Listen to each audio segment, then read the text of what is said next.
सो hello everyone once again.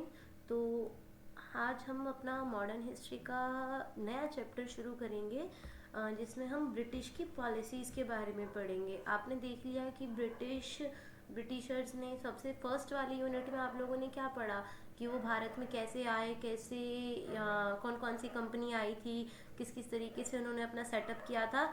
अब हम क्या देखेंगे? अब हम देखेंगे कि ब्रिटिशर्स ने क्या क्या पॉलिसीज़ बनाई थी। अब ऑब्वियस सी बात है, वो भारत के अंदर आ गए हैं तो अब अपने आप को क्या कर रहे हैं, वो फैला रहे हैं। तो सबसे पहले हम पढ़ेंगे दो टाइप की पॉलिसीज़ के बारे में हम पढ़ेंगे। फर्स्ट पढ़ेंगे इम्पीरियल पॉलिसी। इम्पीरियल पॉलिसी का मतलब क्या है, कि उन्होंने अपना जो उनका साम्राज्य था उसको किस तरीके से एक्सपेंड किया, ठीक है। उसके तहत वो कौन कौन सी पॉलिसीज़ लेके आए उसको एक्सपेंड करने के लिए। और फिर सेकंड नंबर पे हम पढ़ेंगे ब्रिटिश इकोनॉमिक पॉलिसी के बारे में, ठीक है। ये दो पॉलिसीज़ पढ़ेंगे। इसके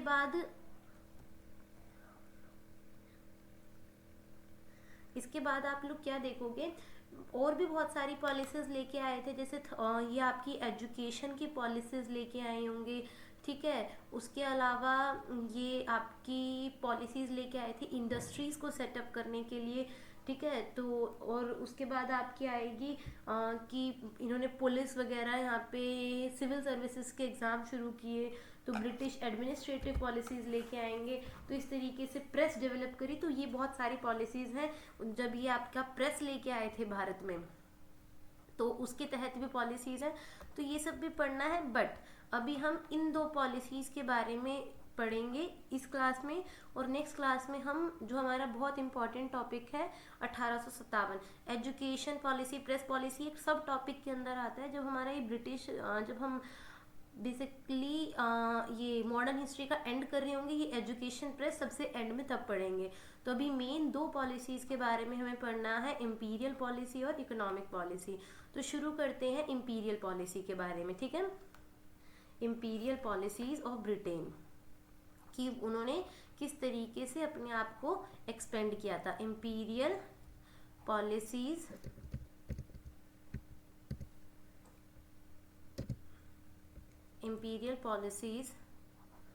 ऑफ ब्रिटेन। तो दो पॉलिसीज़ तो आपने अभी जब ये देखा था कि जब ब्रिटिशर्स अपने आप को ईस्ट इंडिया कंपनी एक्सपेंड कर रही थी, तब दो पॉलिसीज़ में आपने बार बार नाम सुना था। पहला था सब्सिडरी अलायंस, ये क्या था, सहायक संधि, ठीक है। और सेकंड कौन सी थी आपकी, डॉक्ट्रिन ऑफ लैप्स, हड़प की नीति। तो सब्सिडरी अलायंस क्या था, सब्सिडरी अलायंस को हिंदी में बोलते हैं सहायक संधि, ठीक है। जब लॉर्ड वेलिजली भारत में आए तो उन्होंने क्या देखा कि ना बहुत सारे स्टेट्स ऐसे हैं, ये रिच तो हैं लेकिन अपने आप को प्रोटेक्ट नहीं कर पा रहे हैं। तो उनके दिमाग में खुराफात आई कि हम शुरू करेंगे सहायक संधि। हम कहेंगे कि हम तुम्हें सहायता देंगे, बदले में तुम हमें क्या करोगे, हमारी सेना को रक्षा तुम लोग दोगे। तो ये आपकी सब्सिडरी अलायंस थी, ठीक है। तो बेसिकली लॉर्ड वेलेजली और डुप्लेक्स, ठीक है, दोनों को इसका अब वो माना जाता है करता धरता। तो ये आपके कौन है, एक तो डुप्लेक्स है। ये डुप्लेक्स कौन थे याद करो, फ्रांस में आप लोगों को बताया था कि फ्रांस का गवर्नर जनरल था सब्सिडरी अलायंस। लेकिन सही मायने में इसको यूज़ किसने किया है, लॉर्ड वेलेजली ने। ये कौन है, ये है आपका फ्रांस का गवर्नर जनरल। और लॉर्ड वेलेजली तो आपको पता ही है, ठीक है। तो लॉर्ड वेलेजली भारत कब आएगा, ये आएगा आपका 1798, ठीक है। ये कौन है, ये ईस्ट इंडिया कंपनी, ये ब्रिटिशर्स का गवर्नर जनरल है, ठीक है। तो सब्सिडरी अलायंस किसने शुरुआत करी है, तो इसके फाउंडर किसको माना जाता है, बंगाल के गवर्नर जनरल लॉर्ड वेलेजली को, ठीक है। इसने क्या देखा, तो इसकी जो मेन चीज़ें हैं वो लिख लेंगे हम। इसने क्या देखा, जो आपके जैसे अवध में इन्होंने क्या किया था, बैटल ऑफ प्लासा याद है 1764 के टाइम पे, कि भाई अवध तो कुछ इसी तरीके से था सब्सिडरी अलायंस। तो ऑलमोस्ट सबने इसमें इंपॉर्टेंट क्या क्या रखना है, सारे ही स्टेट्स ने इनकी सहायक संधि पे साइन कर दिए थे, बट एक स्टेट ने साइन नहीं किया था, वो था इंदौर ने। इंदौर ने कभी भी इनकी सहायक संधि पे साइन नहीं किया था, ये बात ध्यान रखना।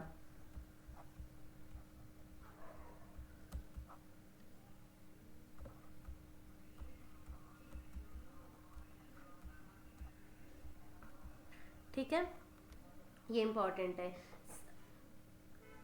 तो ये हो गया आपका, एक सेकंड देना। तो इसमें मेन मेन बातें क्या लिखेंगे आप लोग कि जो इसके अंदर था, तो आप लिख लेना सबसे पहला कि स्टेट में क्या हो जाएंगे, ब्रिटिश की आर्मी सेटअप हो जाएगी। कोई भी स्टेट है तो वो क्या हो जाएगी, वहाँ पे जो ये ब्रिटिशर्स की आर्मी है वहाँ पे सेटअप हो जाएगी।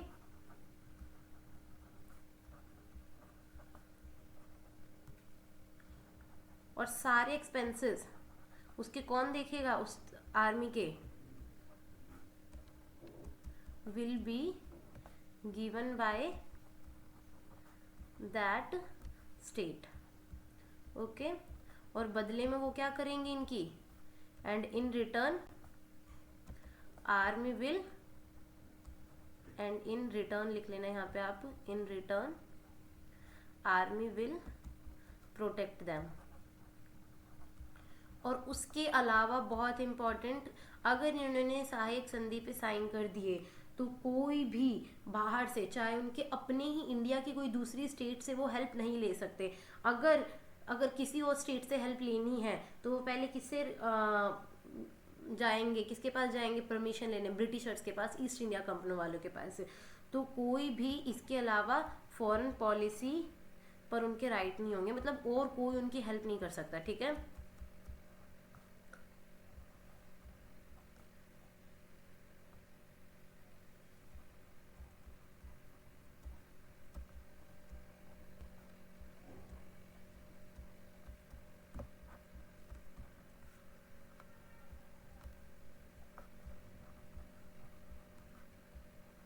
ये आपका इम्पोर्टेंट था, ये आपका बता दिया है कि सहायक संधि किस तरीके से क्या एक्सप्लेन करती थी और किसने, इंदौर ने कभी भी साइन नहीं करी थी।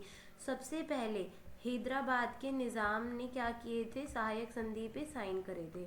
तो हैदराबाद के निज़ाम ने कब साइन किए थे, 1798। वेलीजली लेके आया ना 1798 में, तो हैदराबाद क्या कर देंगे, हैदराबाद के निज़ाम इसके ऊपर साइन कर देंगे। फिर मैसूर, इसके बाद कौन करेगा साइन, मैसूर का वडियार वंश भी क्या कर देगा, सहायक संधि पे साइन कर देगा। बेसिकली सहायक संधि ना एक चाल थी इन लोगों की। ठीक है, तो अगर ऑब्वियस है ना, उस अगर स्टेट में आर्मी किसी देश की आर्मी तो सबसे ज़्यादा इंपॉर्टेंट है। अगर उस जगह ब्रिटिशर्स की आर्मी सेटअप हो गई तो धीरे धीरे वहाँ पे तो कब्जा उनका हो ही जाना था। ठीक है, मैसूर के बाद तीसरे नंबर पे करेगा अवध, और अवध के बाद करेंगे, मतलब ये मेन है तो ये याद रख लेना, हैदराबाद के निज़ाम ने सबसे पहले करी थी।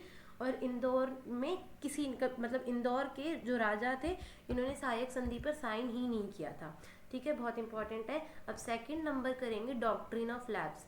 बार बार पता है डॉक्ट्रिन ऑफ लैप्स कौन लेके आया था, डी से डॉक्ट्रिन, डी से डलहौजी। ठीक है, डॉक्ट्रिन ऑफ लैप्स 1798 में क्या आई थी, हमारी सहायक संधि आई थी। डॉक्ट्रिन ऑफ लैप्स, इसमें क्या था, वैसे तो ये कौन लेके आया, आपका लॉर्ड डलहौजी। ठीक है, इसको हिंदी में क्या कहते हैं, इसको हिंदी में कहते हैं हड़प की नीति, हड़प की नीति। ठीक है, अब इसके अकॉर्डिंग भी बात कर लेते हैं। इसके अकॉर्डिंग क्या था, इस डॉक्ट्रिन ऑफ लैप्स के अकॉर्डिंग, भाई अगर किसी राजा का अपना बच्चा नहीं होता है और वो बच्चे को गोद लेते हैं, तो वो गोद लिए हुए बच्चे का उस स्टेट पे, उस प्रोविंस पे कोई राइट नहीं होगा। इसका मतलब अगर किसी भी राजा का खुद के अपनी संतान नहीं होती है, ठीक है, अगर उस राजा की संतान नहीं होगी तो राजा का गोद लिया बच्चा वहां का राजा नहीं बन सकता। गोद लिया बच्चा राज नहीं करेगा। वो फिर वो जो प्रोविंस है, वो जो स्टेट है, किसके अंडर आ जाएगी, that state will come under east India company, that state will come under east India company. ये थी आपकी डॉक्ट्रिन ऑफ लैप्स, हड़प की नीति। ठीक है, और इसके अलावा सेकंड पॉइंट आप लोग क्या ध्यान रखेंगे, सेकंड पॉइंट में आप लोग ध्यान रखेंगे, याद करो अवध में आप लोगों को बताया था 1857 के टाइम पे उनसे क्यों ले लिया गया था, ये कह के कि भाई ये लोग राज अच्छे से नहीं कर रहे हैं, तो ये भी डॉक्ट्रिन ऑफ लैप्स के तहत था। तो इसके अलावा और दूसरा, एक तो गोद लिया बच्चा राज नहीं कर सकता, और सेकंड नंबर पे था अगर कुशासन है, वो रूल ढंग से नहीं कर पा रहे हैं, ठीक है, they are not able to run their own state, then East India company will grab their state. Okay, कुशासन या फिर इसके अलावा शासन ढंग से नहीं कर पा रहे हैं तो भी उस स्टेट पर किसका कब्जा हो जाएगा। और ये डिसाइड कौन करेगा, सबसे मजे की बात तो यही है, ये डिसाइड करने वाले भी ये ईस्ट इंडिया कंपनी वाले ही हैं।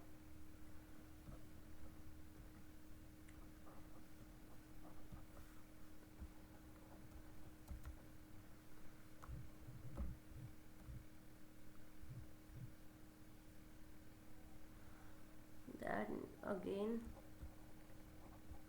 that state will come under east India company.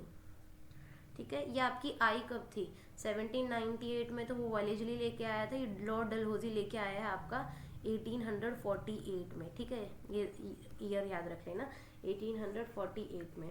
उसके बाद देखिए, तो इसने इसको सबसे पहले कौन कौन सी ऐसे स्टेट्स जिसके अंदर ये डॉक्ट्रिन ऑफ लैप्स, हड़प की नीति चालू हुई थी, एक तो था आपका सतारा। ठीक है, फर्स्ट थी आपकी सतारा, याद करो रानी लक्ष्मीबाई इनसे इसी वजह से झगड़ी थी। तो सेकंड स्टेट है झांसी 1852, एंड देन है आपका नागपुर। इंपॉर्टेंट है ये, याद रखना, झांसी, सतारा और नागपुर, ये इंपॉर्टेंट है। इसके अलावा कुछ अदर पॉलिसीज भी हैं जो इंपॉर्टेंट है, वो भी देख लो। सम अदर इंपॉर्टेंट पॉलिसीज,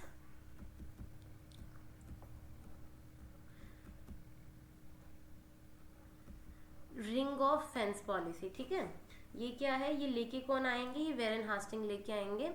देखिए सबसे पहले है पॉलिसी ऑफ रिंग फेंस की पॉलिसी। अब इस पॉलिसी के अंदर क्या था, रिंग फेंस पॉलिसी के अंदर, रिंग फेंस पॉलिसी आई थी आपकी 1765 में। याद करो जब बैटल ऑफ आपका बक्सर होके हटा था तब बेसिकली ये आई है, और 1813 तक, जब तक इनका हमारा चार्टर एक्ट नहीं आ जाता तब तक ये चलेगी। रिंग फेंस पॉलिसी कब आई है, 1765 से लेके 1813 तक। ठीक है, तो इसके अंदर बेसिकली था क्या इस पॉलिसी के अंदर, जैसे जैसे जैसे सपोज करो ये ब्रिटिश की एक क्या किया था इसने, ये आपका वही वाला एग्जांपल ले लेते हैं, बंगाल वाला ही, इन्होंने बंगाल वाला रीजन जीत लिया। अब यहाँ पे ये इतने स्ट्रांग नहीं है क्योंकि आप लोग जानते हो 1764 का टाइम चल रहा है, मराठा अपनी पीक पे है, मैसूर अपना पीक पे है, हैदराबाद अपना पीक पे है, तो कुछ ऐसी इधर से पंजाब भी अच्छा खासा था। तो ये क्या करेंगे, ये बेसिकली अपने आप को प्रोटेक्ट करना चाहेंगे, तो ये क्या करेंगे, जो स्टेट इन्होंने जीती है तो उसके आसपास क्या करेंगे, कुछ बफर स्टेट्स बना देंगे, और इन बफर स्टेट्स में इनकी आर्मी का खर्चा ही बफर स्टेट्स ही देंगी। तो ये मतलब अपने आजू बाजू इन्होंने क्या कर दिया, रिंग सी तैयार कर देंगे, that is ring fence policy. लेके कौन आया है, ये लेके आए हैं आपके वेरन हास्टिंग, हु इज, ये लेके कौन आया है, वेरन हास्टिंग, वॉरेन हास्टिंग, याद रहेगा।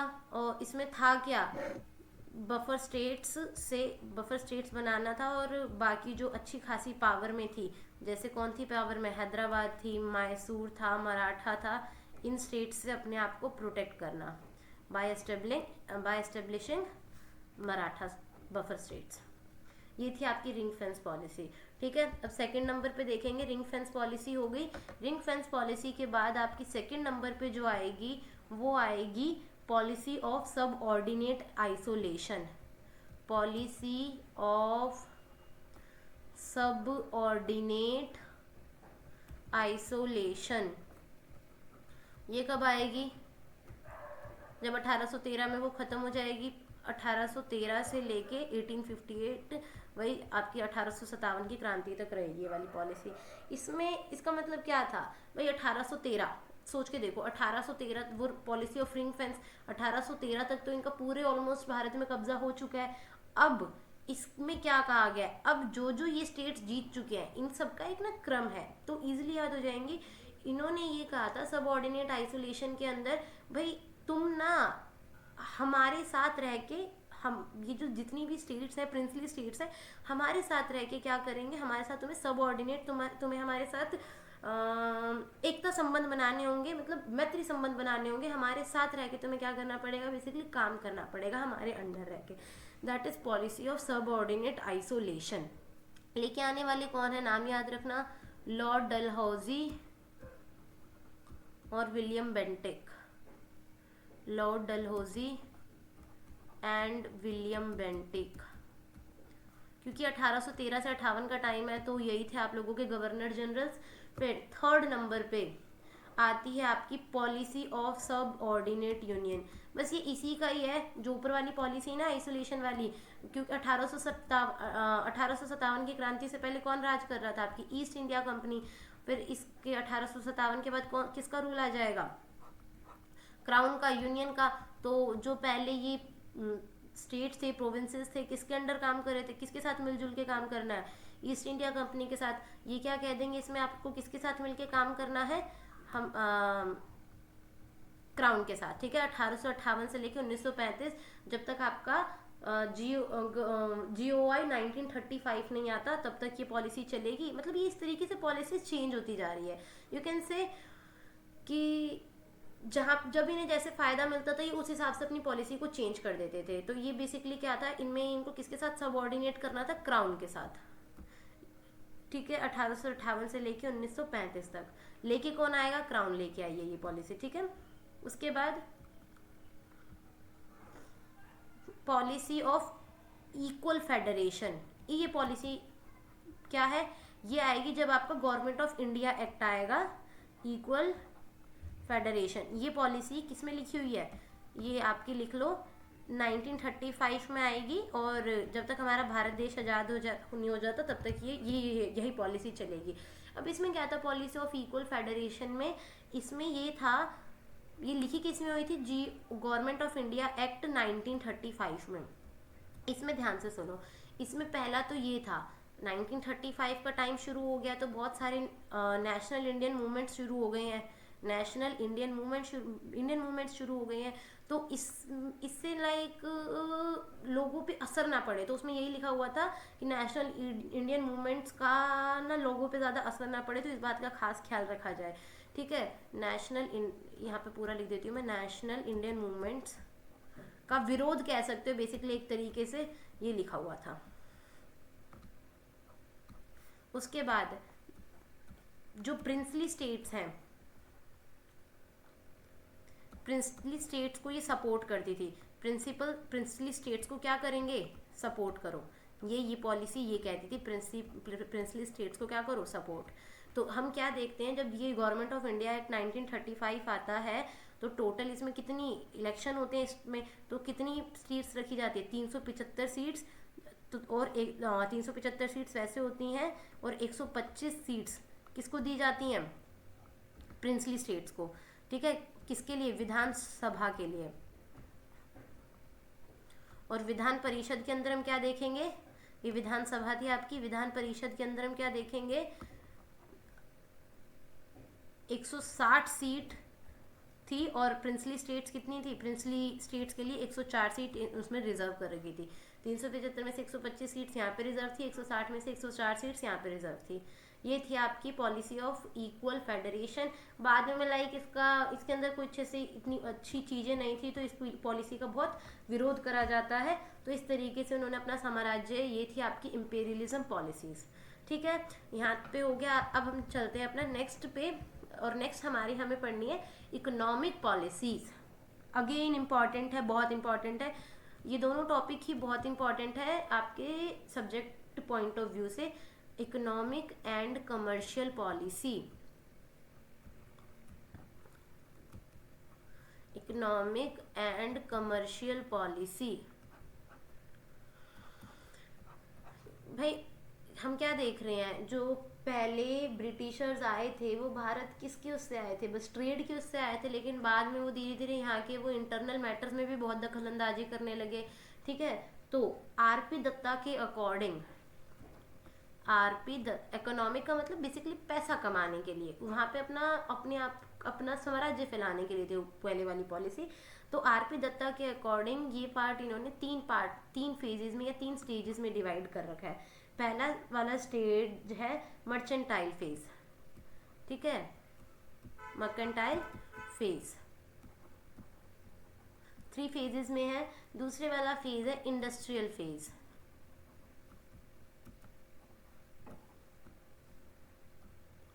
और तीसरे वाला फेज है आपका finance imperialism, finance imperialism according to R P Dutta. तो ये आपका कब है, बेसिकली ये और सबसे पहला एक अर्ली फेज भी है, अर्ली फेज।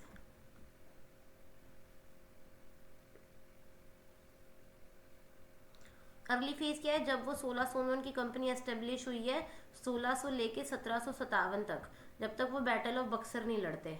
तो बेसिकली यहाँ पे क्या करेंगे, इंपोर्ट और एक्सपोर्ट करेंगे, ट्रेडिंग करेंगे, आएंगे जाएंगे और चले जाएंगे, बस इतना था इनका 1600 लेके 17। फिर ये 1757 से दखल अंदाजी करना शुरू करेंगे, मर्चेंटाइल फेज। इसके अंदर क्या हुआ था, ये आएंगे अपना खुद के प्राइजेस लगाएंगे, चीज़ें बेचेंगे, तो इस तरीके से ये आपका क्या था, मर्चेंटाइल फेज। ठीक है, तो इसमें क्या था, ये आपका रहेगा 1813 तक, जब तक आपका वो नहीं आ जाएगा। ठीक है, 1813 से लेके फिर 1858 तक यहाँ पे अपनी इंडस्ट्री सेटअप करेंगे, खुद के प्रोडक्ट्स बनाएंगे। इंडस्ट्रियल फेज में क्या था कि भाई आपका चार्टर एक्ट आ चुका है 1813 में, तो ब्रिटिश की गवर्नमेंट ने हर किसी को अलाउ कर दिया है कि वहाँ पे जाओ सामान बेचो। तो इंडिया की जो मार्केट है, इंडिया की मार्केट में क्या होगा, ब्रिटिशर्स की कंपनी होंगी भाई, इन्हीं की इंडस्ट्री सेटअप हुई है, तो सस्ता सामान भी मिल रहा है, तो लोग क्या करने लग गए, इनका सामान लेने लग गए, क्योंकि सस्ता है, क्वालिटी मतलब ठीक है, लेकिन चीप बहुत ज़्यादा है। तो इससे क्या पड़ा, इंडियन मार्केट पे बहुत ज़्यादा असर पड़ा, भाई लोग अपना नहीं ले रहे थे सामान। इसलिए आप लोग देखोगे कि made in India Swaraj movement इस तरीके से आगे शुरू होंगे। फिर फाइनेंशियल इंपेरियलिज्म क्या है, 1858 की क्रांति के बाद क्या आ गया है, क्राउन रूल ही एस्टेब्लिश हो गया है इंडिया में। 1858 के बाद की बात हो रही है ये। तो यहाँ पे क्या बनने लगेंगे, बैंक बनने लगेंगे। अब पूरी तरीके से लोग हमारे इसमें घुस गए हैं, बैंक बनाएंगे, गवर्नमेंट बनाएंगे, रेलवे बनाएंगे। तो ये क्या हो गया, दैट इज फाइनेंस इंपेरियलिज्म। ठीक है, तो early phase, mercantile phase, industrial phase और आरपी दत्ता के अकॉर्डिंग ये जो टाइम, ये इन्होंने 3 स्टेजेस में डिवाइड किया हुआ है अकॉर्डिंग टू आरपी दत्ता। ठीक है, फेजेस कौन कौन से हैं, और ये फेजेस ये आरपी दत्ता के नहीं, ये बताए गए हैं कि 4 फेजेस में इनकी इकोनॉमिक पॉलिसीज। तो अब इसमें हमें क्या क्या पढ़ना है इकोनॉमिक के अंदर, देखिए।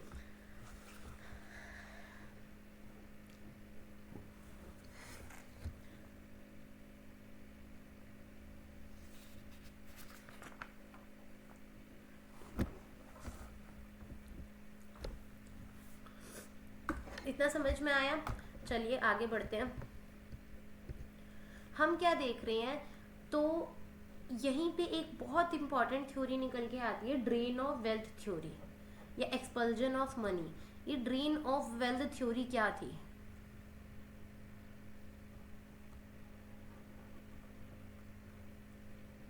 ड्रेन ऑफ वेल्थ थ्योरी दी किसने है, ड्रेन ऑफ वेल्थ थ्योरी दी है दादा भाई नौरोजी ने। किसने, दादा भाई नौरोजी ने। ड्रेन ऑफ वेल्थ थ्योरी से किसका संबंध है, दादा भाई नौरोजी। किसमें दी है, इन्होंने ये ड्रेन ऑफ वेल्थ थ्योरी अपनी बुक में लिखी है, और इस बुक का नाम है poverty and un British rule in India. Poverty and un British rule in India.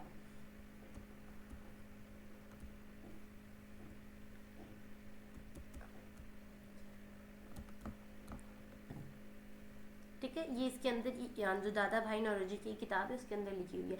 अब ये ड्रेन ऑफ वेल्थ थ्योरी क्या थी? ड्रेन ऑफ वेल्थ थ्योरी ये कहती थी जो इंडिया के जो अपने प्रोडक्ट्स हैं, ठीक है, वो इंडिया में नहीं बिक रहे हैं, मतलब वो अपनी लोगों के लिए तो है नहीं, अपने तो लोग भुखमरी से मर रहे हैं, ठीक है, और ये सारा सामान कहाँ जा रहा है? दूसरे देशों में जा रहा है। तो ड्रेन ऑफ वेल्थ थ्योरी क्या रेफर करती थी? Portion of national product of India, वो national product of India which was not available, अपनी ही ओन जनता, अपने ही लोगों के लिए वो प्रोडक्ट नहीं है, ठीक है, तो that is expulsion of wealth. तो दादा भाई नारोजी ने इसके बारे में बात करी थी ड्रेन ऑफ वेल्थ थ्योरी के लिए, ठीक है। इनकी और क्या क्या बुक है? एक तो आपने देखा poverty and un British rule in India, इसका ईयर लिख लेना आप लोग 1902, ठीक है। और इसके अलावा इन्होंने और कौन कौन सी बुक लिखी है? एक है expulsion of wealth, expulsion of wealth भी है इनकी एक book. evils of all evils, evils of evils, ठीक है। इसके अलावा England dept to India, England dept to India, मतलब इंग्लैंड का इतना कर्जा चढ़ा हुआ है, ऑब्वियसली बात है, इंडिया को इन्होंने ऐसे लूट लूट के खाया है। ये इन्होंने लिखी है 1867, ठीक है। ये 1 2 3 बुक आपकी बहुत इंपॉर्टेंट है, तो ये याद रख लेना।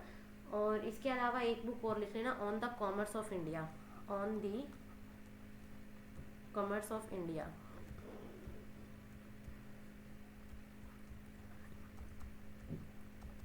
1871, ठीक है। और एक है आपकी wants and means of India, wants and means of India, ठीक है। ये ड्रेन ऑफ वेल्थ थ्योरी से रिलेटेड है दादा भाई नौरोजी की, तो इसलिए हम यहाँ पे इनके बारे में इतना पढ़ रहे हैं। Wants and means of India ये इन्होंने कब लिखी है? 1800। सबसे इम्पॉर्टेंट इनमें यही वाली बुक है जो अभी आपने देखी, कौन सी? Poverty and un British rule in India 1902 में, ठीक है, क्योंकि इसी में इन्होंने ये ड्रेन ऑफ वेल्थ थ्योरी का कंसेप्ट दिया था, ठीक। और ये आपको समझ में आया drain of wealth theory, drain and wealth theory क्या कहती थी कि, एक सेकेंड,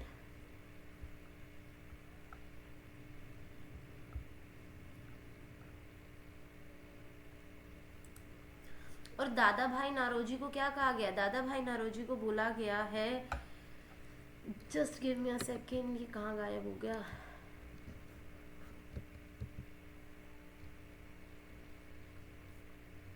दादा भाई नारोजी को क्या कहा गया है? Great grand old man of India, ठीक है, the grand old man of India, grand old man of India, ठीक है। थोड़ा सा दादा भाई नौरोजी के बारे में देख लो, बाकी अब जब हम आगे पढ़ेंगे तो वो देखेंगे, बट स्टिल अभी अपने यहाँ पे इनके बारे में डिस्कशन करिए तो हम देख लेते हैं। ये क्या रहे हैं? ये कांग्रेस पार्टी के 3 बार अध्यक्ष भी रह चुके हैं, कांग्रेस पार्टी के ये क्या रह चुके हैं? 3 टाइम्स अध्यक्ष भी रह चुके हैं। कब कब रहे हैं? 1886 में जो कोलकाता सेशन हुआ था तब। अभी आप लोग पॉलिटी जब पढ़ेंगे तो उसमें भी देखोगे ये 1893 के अंदर लाहौर सेशन के अंदर भी ये रहे हैं, और 1906 के अंदर भी ये क्या रहे हैं? कोलकाता के अंदर, ठीक है। इन तीनों में ये अध्यक्ष रह चुके हैं। इसके अलावा 1902 में हमने देखा इन्होंने ड्रेन ऑफ वेल्थ की थ्योरी दी, तो यहीं पे ये एक वर्ड यूज़ करेंगे, स्वराज्य, फर्स्ट टाइम, ठीक है, स्वराज्य वर्ड यहीं पे यूज़ होगा कोलकाता सेशन के अंदर, ठीक है। और इसके अलावा इन्होंने क्या किया था? इन्होंने इंडियन सोसाइटी की स्थापना करी थी। क्या किया था इन्होंने? इंडियन सोसाइटी की स्थापना करी थी, इंडियन सोसाइटी की स्थापना भी करी थी। कहाँ पे करी थी इन्होंने? इंग्लैंड में, इंडियन सोसाइटी की स्थापना, वेयर? इन इंग्लैंड,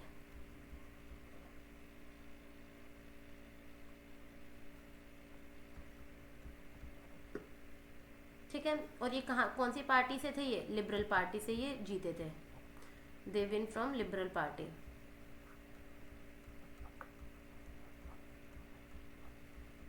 इतना समझ समझ में आया। इसके अलावा आपको बता दिया, इन्हें great old man of India भी कहा गया है। इन्हें एक और उपाधि भी दी गई है, इनकी उपाधि थी great old man of India. इसके अलावा थी इनके बच्चे official ambassador of India, official ambassador of India. ठीक है, ये आपकी पूरी किसके बारे में है, ड्रेन ऑफ वेल्थ के बारे में है। ठीक है, इसके अलावा देखिए इकोनॉमिक पॉलिसीज। अब ये आपने सबसे पहले देखा ड्रेन ऑफ वेल्थ के बारे में, एक्सपल्जन ऑफ मनी के बारे में। अब हम सेकंड नंबर पे पढ़ेंगे, इन्होंने जो ब्रिटिशर्स थे बेसिकली, ये इन्होंने लैंड काकर ये अपनी इकोनॉमी कैसे कैसे स्थापित करेंगे, या तो वो लैंड से करेंगे, तो इसके लिए ये लैंड की पॉलिसीज लेके आएंगे। ठीक है, उसके बाद दूसरा ये पैसा कहाँ से बनाएंगे, एग्रीकल्चर से। ठीक है ना, तो एग्रीकल्चर के ऊपर के लिए कुछ ये पॉलिसीज, कुछ प्रथाएं वगैरह लेके आएंगे। ठीक है, उसके बाद ये और इन्हें पैसा कहाँ से मिलेगा, बताया था ना मैंने, फोर्थ स्टेज जब ये बैंक सेटअप करेंगे, रेल सेटअप करेंगे यहाँ पे। ठीक है, अपनी इंडस्ट्री सेटअप करेंगे। और तो ये आपने इंडस्ट्रियलाइजेशन वाला पीरियड पढ़ा था, जो फेजेस थे। तो बैंकिंग, रेल, इंडस्ट्रीज, यहाँ से इनके पास क्या आएगा, रेलवे, इनसे यहाँ से इनके पास पैसा आएगा। तो सबसे पहले हम लैंड के बारे में देखेंगे। ठीक है, सबसे पहले हम पढ़ेंगे कि इन्होंने लैंड रेवेन्यू पॉलिसीज, जमीन का जब ये बेसिकली वहाँ से टैक्स निकालते थे, तो लैंड रेवेन्यू पॉलिसीज में बहुत इंपॉर्टेंट पॉलिसीज हैं इनकी। 4 पॉलिसीज है, कौन कौन सी है। सबसे पहली है पंचशाला, उसे ही कहते हैं इजारेदारी, पंचशाला अभी पढ़ेंगे ये क्या है। पंचशाला के बाद है आपकी सेकंड नंबर पे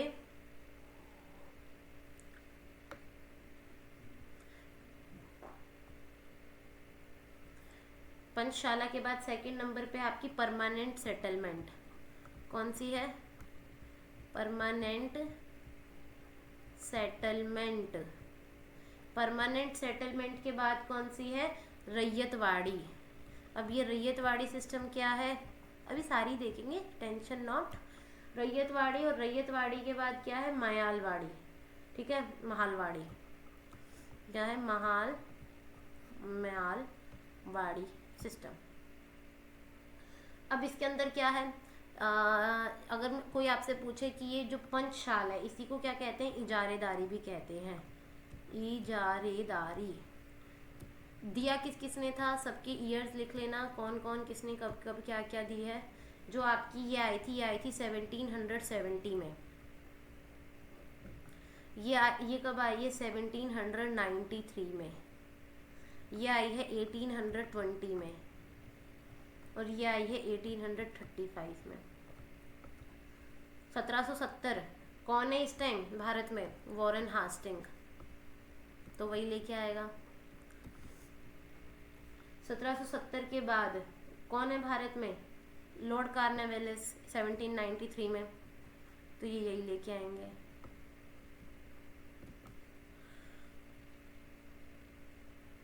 उसके बाद ये 1820 में कौन है, थॉमस मुनरो,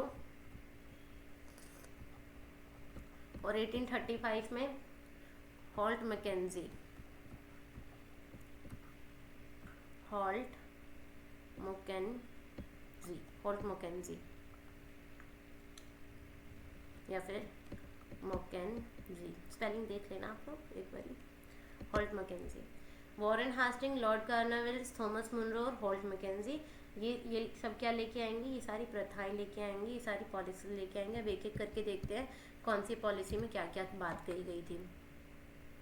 सबसे पहली पॉलिसी है हमारी पंचशाला, नाम से ही पता चल रहा है पंचशाला।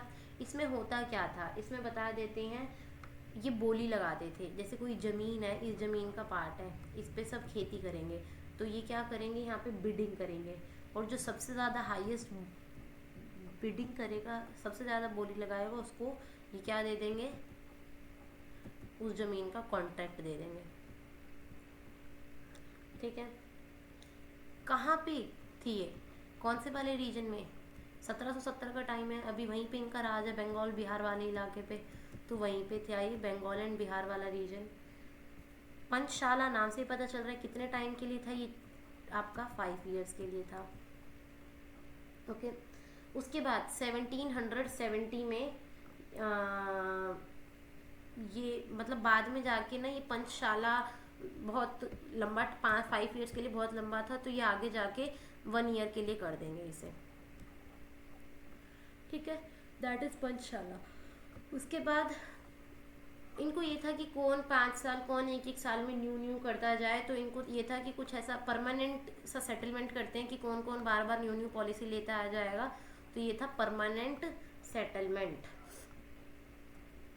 इस परमानेंट सेटलमेंट के अंदर क्या होगा, तो परमानेंट सेटलमेंट आपका पहले, सबसे पहले तो कौन से रीजन में होगा परमानेंट सेटलमेंट, ये होगा आपका बंगाल, बिहार, उड़ीसा वाला इलाका और some part of Bengal, Bihar, Orissa and some part of some area of Banaras and आपके जो मद्रास वाला रीजन है वहाँ पे भी ये पहुँच चुके हैं। क्यों? क्योंकि ये कब आई है आपकी 1793, तो मद्रास वाले रीजन में भी चले गए हैं ये, बंगाल, बिहार, उड़ीसा, बनारस एंड मद्रास। अब इसमें क्या होगा परमानेंट सेटलमेंट के अंदर, बेसिकली परमानेंट सेटलमेंट में क्या करेंगे, जैसे ये पूरा एक ज़मीन है, ये पूरा एक गांव है, इस पूरी की ज़मीन है, ये वहाँ पे एक ज़मींदार फिक्स कर देंगे। क्या फिक्स कर देंगे? ज़मींदार फिक्स कर देंगे। अब ये ज़मींदार क्या करेगा, अब इस ज़मींदार के ऊपर ही छोड़ देंगे कि भाई यहीं से आपको जो यहाँ के मालिक है इनसे आप लोगों को कर वसूलना है। तो ज़मींदार क्या करेंगे, ज़मीन के 11 हिस्से बनाएंगे, ठीक है। 11 में से एक हिस्सा तो मिलेगा इस ज़मींदार को क्योंकि ये देख रेख कर रहा है, और 10वां हिस्सा किसको मिलेगा? ब्रिटिशर्स को। समझ में आया? तो मैं क्या बोल रही हूँ, 10/11 हिस्सा तो मिलेगा ब्रिटिशर्स को, ईस्ट इंडिया कंपनी को, और एक किसको मिलेगा 1/11, वो जो जमींदार है, लैंडलॉर्ड, ठीक है। तो ये यही थी एक परमानेंट सेटलमेंट। लेकिन इसमें परेशानी, दिक्कत ये थी कि जो ये लैंडलॉर्ड था ना, ये जो जमींदार था, ये बहुत बुरे तरीके से पीजेंट्स का शोषण करता था, अपने हिसाब से, अपनी मर्जी से क्या करता था, टैक्स लगाता था बहुत बुरी तरीके से। अगर वो टैक्स नहीं चुकाते थे उनसे उनकी पूरी ज़मीन, मतलब इस तरीके से वो दुखी करता था। तो यहाँ पे फिर आगे चल के इसको हटा भी दिया जाएगा। तो ये 1793 के टाइम पे जो शुरू हुई थी ना, तो इसलिए आप ये देखोगे कि 1820 के आते आते इसको ख़त्म ही कर देंगे। क्यों? क्योंकि यहाँ पे ज़मींदार की बहुत चल रही है, वो बहुत बुरी तरीके से इनका शोषण करेगा। तो आगे चल के आप लोग अभी जो नहीं देखोगे रैयतवाड़ी, ये सिस्टम ही ख़त्म हो जाएगा, ठीक है। तो 1820 तक आते आते इतना समझ में आया। ज़मींदार को ये क्या बना देते थे, और ज़मींदार यहाँ पे इनका क्या करते थे, एक्सप्लॉयटेशन करते थे। ज़मींदार एक्सप्लॉइट पीजेंट्स। लेके कौन आया है, ये वाली आपकी जो परमानेंट सेटलमेंट है, अभी हमने पढ़ा है परमानेंट सेटलमेंट लेके आने वाले लॉर्ड कार्नवालिस हैं। किसकी हेल्प से? With the help of John, with the help of, with the help of John sure, John sure, ठीक है। ये था आपका परमानेंट सेटलमेंट। यहाँ से क्वेश्चंस आते हैं और एसएससी में तो खासकर, and this is important also for teaching exam. 3rd number पे देखेंगे, 3rd नंबर पे कौन सा आएगा, रैयतवाड़ी सिस्टम, ठीक है। रैयतवाड़ी सिस्टम, या फिर इसकी स्पेलिंग आपकी ये भी होती है शायद, रैयत, हाँ यही होती है, रैयतवाड़ी सिस्टम, रैयतवाड़ी सेटलमेंट। अब इसमें क्या है, पिछली बार कौन था, जमींदार था। सबसे पहले ब्रिटिशर्स थे, ब्रिटिशर्स ने किसको जमींदारी दी, जमींदार्स को। फिर ये पीजेंट्स का आके शोषण करेगा। अब ये बीच में इसका सिस्टम ही खत्म कर दिया है। ब्रिटिशर्स किससे जाके लगान वसूलेंगे, सीधा पीजेंट से, ठीक है। ये ऊपर वाला आपका कितने %, मतलब ये आपका कौन से इलाके में है, बंगाल, उड़ीसा, मद्रास वाले रीजन में था।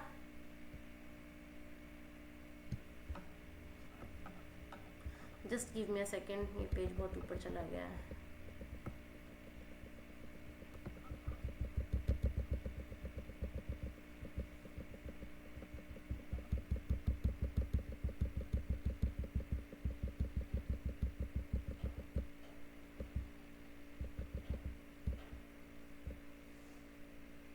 तो ये जो आपका है ये टोटल 19% लैंड पे था, ठीक है। पूरे भारत की 19% ऑफ टोटल लैंड पे ये परमानेंट सेटअप हुआ था, ठीक है। 19% ऑफ टोटल एरिया, याद रखना ये चीज़ इंपॉर्टेंट थी। और जो ये आपका रैयतवाड़ी सेटलमेंट है ये कितने उस पे होगा, ये है आपका टोटल 51%। इसने बहुत बड़ा, और मतलब ये इतना शोषण था, ये भी था दुखी करने वाला, बट इतना नहीं था जितना वो ऊपर परमानेंट सेटलमेंट है।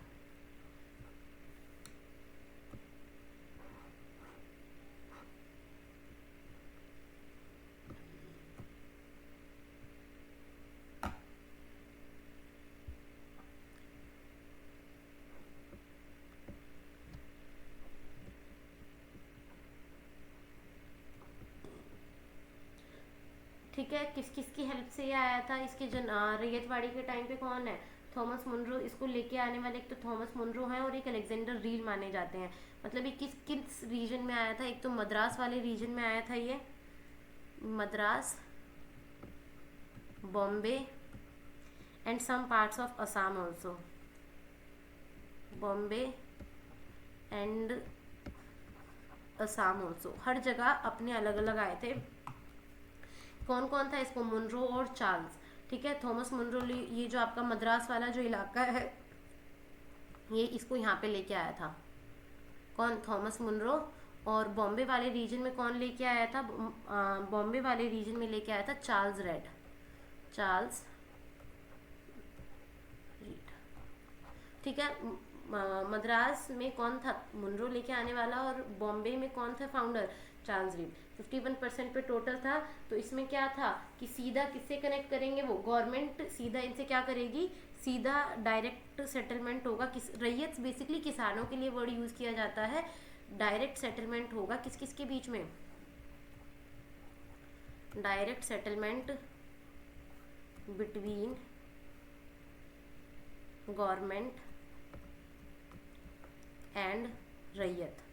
इसलिए इसको हमने क्या कहा, रैयतवाड़ी सिस्टम। रैयत बेसिकली किसानों के लिए यूज किया जाता है, दैट इज रैयतवाड़ी, ठीक है। गवर्नमेंट एंड रैयत, डायरेक्ट सेटलमेंट, यही थी आपकी चीज।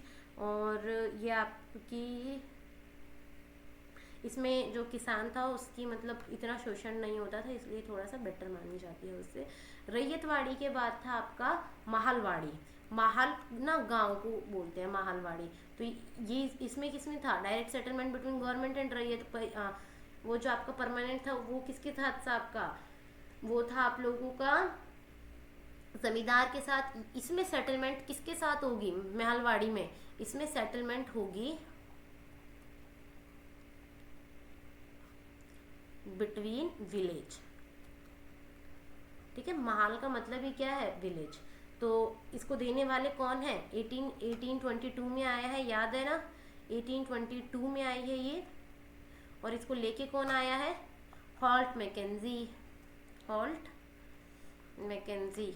क्यों, क्योंकि ना थोड़ा सा ना हर रोज हर किसान से जाके कर वसूलना बहुत महंगा पड़ रहा था, बहुत बहुत टाइम कंज्यूमिंग लग रहा था। तो इसलिए सीधा गांव के साथ सेटलमेंट कर लिया कि भाई इतना गांव का लोग देगा तो देगा ही। ये कहाँ पे था ये वाला, ये वाली चीज़ आई थी आपकी यूपी और पंजाब वाले इलाके में, क्योंकि यूपी पंजाब में तो बहुत सारा कल्टीवेटिंग एरिया है। तो ये कहाँ पे चली थी, ये यूपी और पंजाब वाले रीजन में। और कितने परसेंट एरिया पे, ऑलमोस्ट 30% एरिया पे, ठीक है। ये था आपका महलवाड़ी सेटलमेंट। उसके बाद अब चलते हैं हम, ये आपके चारों सेटलमेंट्स हो गए हैं। अब चलते हैं हम अपने नेक्स्ट टॉपिक पे। नेक्स्ट क्या है आपका, सेकंड नंबर पे मैंने क्या बोला, पैसे ये किससे कमा रहे हैं अभी, लैंड से।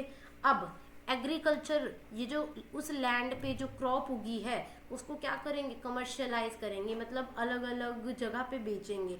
तो कमर्शियलाइजेशन ऑफ एग्रीकल्चर अलग टॉपिक पढ़ेंगे इसके, ये इंपॉर्टेंट है भी और नहीं भी। तो आप लोग बस एक बार सुन लो और ध्यान में रख लेना।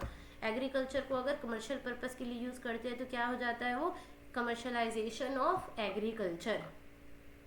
जैसे असम में टी का उगाना आज भी है, टी का एक्सपोर्ट होता है। बंगाल के अंदर जूट की फसल। और बिहार वाले इलाके में किसकी खेती करवाते थे, ओपियम की, नील की, ठीक है। किसकी, जो आपका पूरा ही रीजन था बंगाल बिहार वाला, किसकी, ओपीएम की। और फिर ये कहाँ पे होता था इसका एक्सपोर्ट, नील की खेती का, इसका चाइना में व्यापार होता था। तो ये जब क्रॉप्स को धक्के से उगवाने लगे ये कमर्शियल पर्पस के लिए, that is commercialisation of agriculture. तो असम टी का, चाय का बगान सबसे पहले कहाँ पे बनाया गया था, 1835 में क्या बनाया गया था, चाय का बगान। ठीक है, फटाफट अब सारी प्रथाओं को देख लो कौन कौन सी है यहाँ पे इम्पोर्टेंट। एक ही मैं लिख देती हूँ तो आप लोगों को इजीली समझ में आ जाए। सबसे पहले है आपकी ददनी प्रथा। ददनी प्रथा के बाद में है कमियोटी प्रथा। कमियोटी। कमियोटी प्रथा के बाद में है तीन कठिया। तीन कठिया। और तीन कठिया प्रथा के बाद में दुबला हाली प्रथा। इंपॉर्टेंट लिखूंगी बस, ये इतना ज़्यादा जरूरी नहीं है। दुबला हाली। ददनी प्रथा के अंदर क्या था, ददनी प्रथा के अंदर ब्रिटिशर्स क्या करते थे, ये मर्चेंट के पास जाते थे और उनको पहले ही एडवांस में पैसे दे देते थे कि आपको ये फसल उगानी है, हम आपको इसके लिए आपको जो जो लेके आने ले आओ, लेकिन बस आपको यही फसल उगानी है, अपनी उस पर शुरू करनी है। तो ददनी प्रथा के अंदर ये था। कमियोठी प्रथा के अंदर क्या था, लोगों को पैसे दे के उनसे बंधुआ मजदूरी करवाते थे। ठीक है, बंधुआ मजदूरी। ठीक है, कौन से वाले इलाके में ज़्यादा होती थी, बिहार और उड़ीसा वाले इलाके में। उनको पैसे दे देते थे, मतलब बेसिकली क्या था, इनको पैसे देते थे, फिर वो ऋण नहीं उतार पाते थे, तो ऋण के बदले में ये इनसे क्या करवाते थे, जो इन्होंने इनको टैक्स दिया है, बेसिकली जो इनको पैसे दिए हैं, तो ऋण ना देने के कारण ये क्या करते थे, बंधुआ मजदूरी करते थे। ठीक है, ऋण ना चुका पाने के कारण।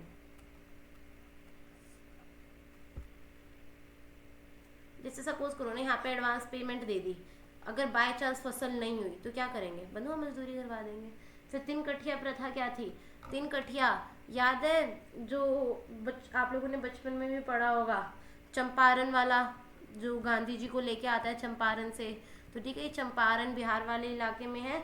तो इसमें क्या होता था, चंपारण वाले इलाके में पूरी जमीन के 20 हिस्से कर दो, 20 में से तीसरे हिस्से में, टोटल 20 पार्ट कर दिए पूरी जमीन के, तीन पार्ट में, सिर्फ 3 पार्ट में नील की खेती होगी। ठीक है, ओपीएम की खेती, नील की खेती।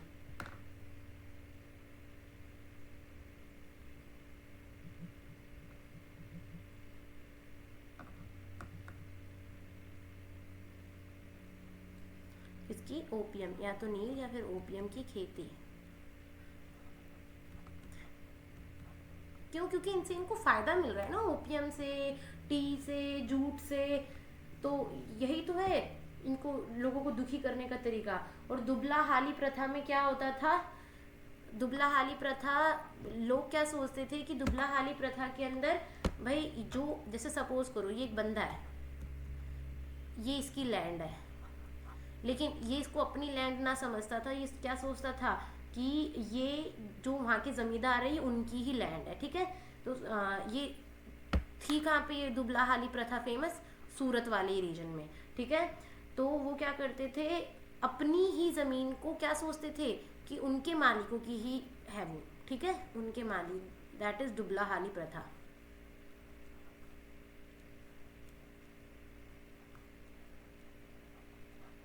यहाँ पे लिखा नहीं जाता, ये बोर्ड अड़ जाता है आपका, तो ठीक है, अपने मालिकों की जमीन, अपनी जमीन को क्या सोचते थे ये, कि इनके मालिकों की जमीन है ये। तो ये थी आपकी दुबला हाली प्रथा।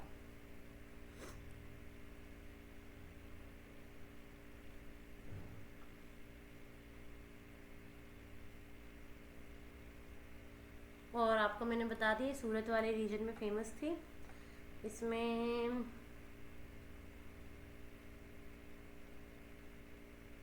कम्युनिटी होगी, दुबला हाली हो गई,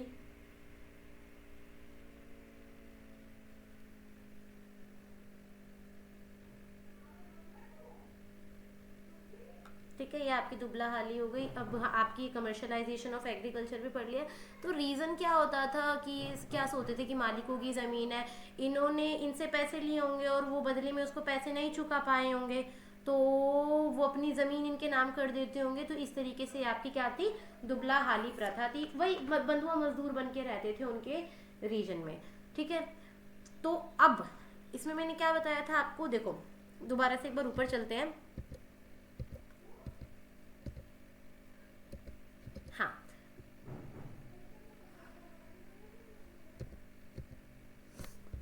just give me a second, फिर से ऊपर आ गए हम लोग।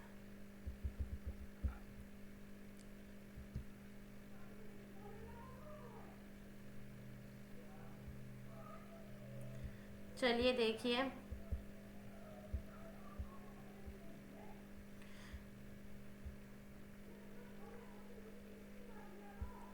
ब्रिटिश, हमने क्या पढ़ा कि हमने देखा कि लैंड की वजह से एक तो ये पैसा कमा रहे हैं, एग्रीकल्चर की वजह से बैंकिंग, रेलवे और इंडस्ट्रीज सेटअप करके भी पैसा कमा रहे हैं। उसके अलावा क्या करेंगे, ये पुलिस यहाँ पे शुरू करेंगे, पुलिस सर्विस, सिविल सर्विस। तो ये बड़े बड़े टॉपिक है, इनको हम जब लास्ट में अपनी मॉडर्न हिस्ट्री वाइंड अप कर रहे होंगे तब करेंगे, ठीक है। तो आप लोगों को आई थिंक समझ में आया होगा यहाँ तक। अब हम अपनी आगे नेक्स्ट क्लास में शुरू करेंगे। चलिए तो आगे समझते हैं इनको।